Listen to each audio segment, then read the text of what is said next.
தனன தீம் தனன திறனா.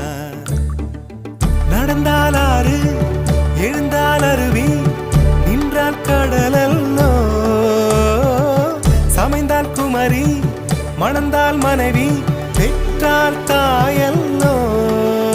சிறு நதிகளே நதியிடும் கரைகளே, கரை தொடும் நுரைகளே, நுரைகளில் இவள் முகமே.